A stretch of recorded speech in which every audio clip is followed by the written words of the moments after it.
He's going to need a trick of 8.5 or higher. It all boils down to this. We know Nyjah Huston lands on his feet. The reigning king of street skateboarding defies gravity, finds his board, and sends the crowd into a frenzy. It's a pattern he's used to repeating. But to understand how dominant he is now, you have to know how he came to control his own fate. You might not know it now because I just look like a typical white lady from California. But for 15 years, I wore a head wrap.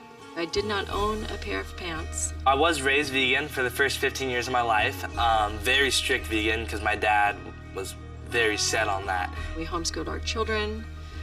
All of our children, for example, were born at home. As a Rasta family, we made a conscious effort to kind of separate ourselves from society. And so I think skateboarding in the sports world was a way that we were able to do that. My dad used to skate back in his teenage years, and he loved it. So then I think when he had me and my brothers, he really wanted to kind of get us into skateboarding. Early in his childhood, Nyjah skated with his dad and older brothers at local parks. It didn't take long before word got out that something extraordinary was happening on these normal family outings. Just got the phone call of like, hey man, there's this kid, he's outrageous, and wait till you see this guy. It's a 6-7-year-old with dreads and this just amazing talent. As a family, I mean, we lived and breathed and ate skateboarding. My dad was really controlling, and he did want me to skate every single day. I would say he did it in like a little bit of a strict way, which probably wasn't necessary because bottom line, I love skateboarding. That's all I want to do anyway. With a sponsorship from Element Skateboards and an invite to compete at X Games, Nyjah suddenly had a full-blown skating career at 11 years old that supported the whole Huston family. But Nyjah's perfect California life was about to change. In 2006, Nyjah and Ademi visited Puerto Rico for a contest. Soon after, the father moved the family to a secluded 26-acre farm there, bought with Nyjah's earnings. I think he wanted to try to keep me and my brothers as far as possible away from like having friends and being a normal kid and getting into trouble and like getting into girls and yeah, stuff like that. I think there was a level of isolation that was slowly taking place over the course of a few years. Nyjah got way better than anyone expected, and with that came media, came interviews, demands, and the Huston family had limited the communication through being pretty much off the grid, and it really led to the severe problems. It came to a point where I wasn't showing up to enough autograph signings and demos and stuff, and it sucks because I wasn't really even aware of that, because I wasn't talking to them, my dad was.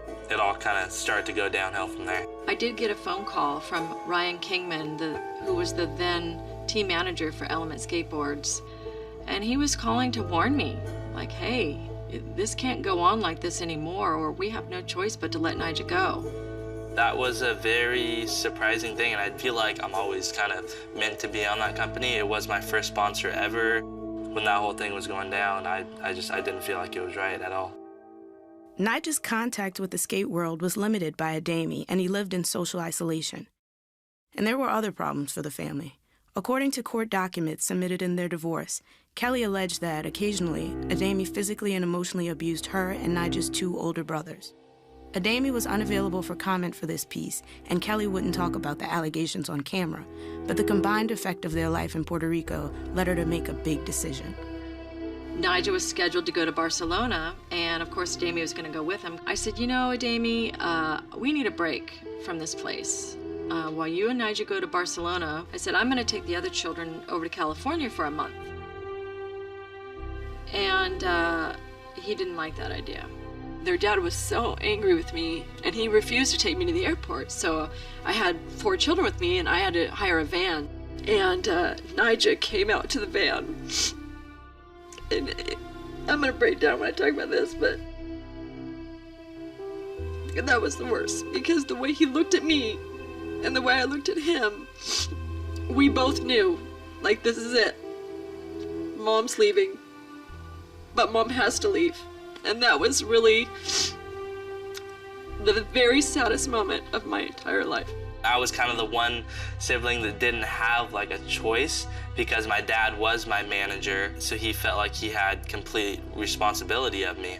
That kind of sucked, you know, all my brothers moving back to California, where I wanted to move back to also, and now I'm just stuck in Puerto Rico, like, oh. It's very painful to have to go through that, to have to separate a child, not only from his mother, but from all of his siblings as well. So it was really, really, really tough choice, but definitely the right choice. Nyjah rarely saw his mom over the next 2 years. With Ademi controlling Nyjah's travel and insisting that they stay in Puerto Rico, Kelly finally filed for divorce in July 2009 and petitioned for full custody of Nyjah and his 3 other minor siblings. That meant the court had to decide which parent controlled Nyjah's career. In May of 2010, a judge decided that Nyjah would live with Kelly in California. I was very thankful that my mom made the decision that she did by helping out my career and getting me back and really getting me back on track. What rekindled the relationship with Nyjah? His mother, for sure. She's really like kind of the glue between all of us. He was already one of the best skateboarders alive. When we started Street League, we knew that it was incomplete without him, and she really made it happen. When I found out about Street League, it was a scramble of how am I going to get him there? Nyjah's money had been so abused and was down to such a low number that he had a court-appointed minors counsel that was holding all of his money in a trust. I literally had barely $100 in my checking account. So I was completely going to Arizona for the first Street League on a wing and a prayer. She called me and said, hey, we're having trouble with the credit card. And I just said, hey, just put all their rooms on my card. Don't even worry about it. And then Nyjah won. He won $150,000. That was kind of the beginning of everything going up. I think that was one of the most important and best feeling contests I've ever won before. And that first event literally changed their lives. From that point, I was able to prove to the courts that I had all the right intentions for my son. And little by little, they gave me more control of managing Nyjah's career. Nyjah finally had the one thing Ademi would never give him, a taste of freedom. At 18 years old, he's Nyjah Huston, the skateboarder, and in total control of what happens now. The time became right to lose the dreads. I think after having them for 15 years, I was like, wow, like I wanna know what it feels like to have normal hair.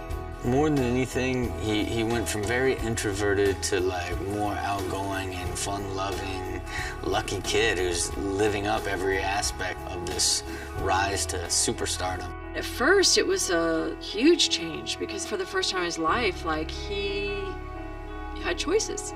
He's not looking over his shoulder for his dad to tell him what to do. There's a lot of greatness that Ademi did for his son. He is one of the reasons that Nyjah is as talented as he is, and I think that gets overshadowed by a lot of the things that happened. Unfortunately, I haven't had contact with them for the past year or two.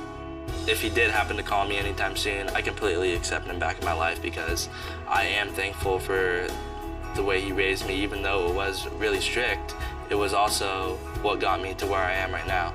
So I always have to be thankful for that.